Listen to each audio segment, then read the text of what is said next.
Hey everyone, welcome back to the LaceUp channel. My name is Mickey. Today I want to tell you a story about one of our largest tortilla distributors. A couple weeks ago I get this phone call and the customer goes, "Mickey, our company file for QuickBooks is completely corrupt." Now in my head, anytime this happens, it's absolutely devastating, not just for the customer but for us, because we have to migrate our entire system from one company file to the next. So I start trying to formulate in my head, how can we fix this company file without having to do all this work? I recommend to the customer that they rebuild the file. I recommend to the customer that they compress the file. I recommend to the customer that they restore a backup. Okay, these are the three main things that you can do to reestablish a new company file and not have to rebuild it from scratch.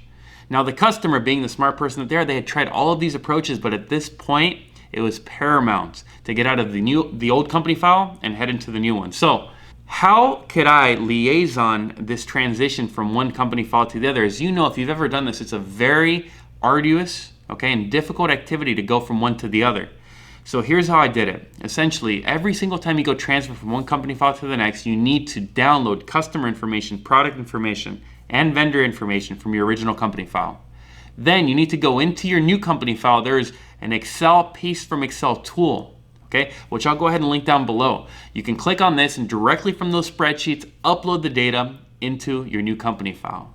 But there's a big asterisk in the new company file. You can't transfer most information from the old one. For example, you can't transfer price levels. You can't transfer units of measure. You can't transfer AR history, AP history, payment history, deposit history. You can't transfer memorized transactions. You can't transfer memorized reports. Basically, you're starting a company file from scratch. Meaning that in the new company, it doesn't matter what system you use to help you with this transition, you are still going to have to do manual data entry. So there's only two ways to do the transition. Number one, you start at a new accounting period where you can start from scratch. And then you focus on setting up your price level, setting up your units of measure, setting up your memorized transactions, and your memorized reports. So it's not that much data entry. It is significant, but it's not that much, and you could still get started in your new accounting period and have success. The second option, which is much more interesting, you could find a company that integrates with QuickBooks, like Transaction Pro Exporter. If you have our system, you could use our system. Even though we're not dedicated to that, that's something that our system can do, that we do as kind of like a side gig. And essentially what we'll do is, and so will Transaction Pro Exporter, they will take the transactions out of that initial company file and they will push those transactions into the new company file. Now this is going to save you the most amount of manual data entry by doing it this way. But again, you have to ensure that the company that you're using can do the data transfer and that it will be successful. So anyways, those are the two ways that you can make that change.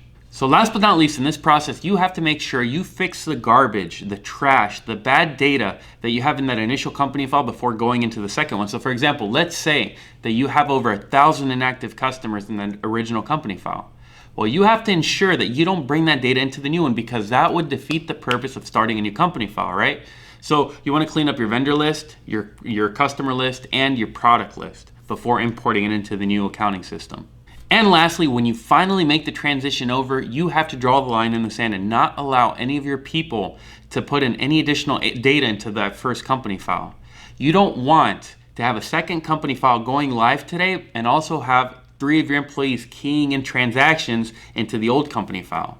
This means that you need to say, hey, on this day at this time, there will be no more data entry into the old company file, and that company file is officially archived. It's no longer our accounting system, and from that moment in time, you're on to the new one. If you don't do this, I promise your 2 accounting systems will diverge, and you will not be able to get them back synced together ever again.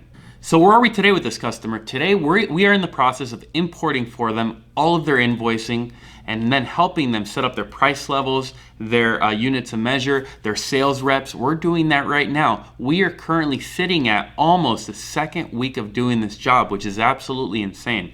I don't want to tell you, I don't want to convey to you that this job is easy, but hopefully you can take the points from this video, implement them yourself, and make your life a hell of a lot easier when it comes to switching from one company file to the other.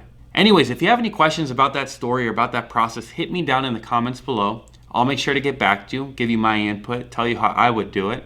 Apart from that, I thank you so much for coming to the channel, for visiting us, and I look forward to seeing you next video. Take care.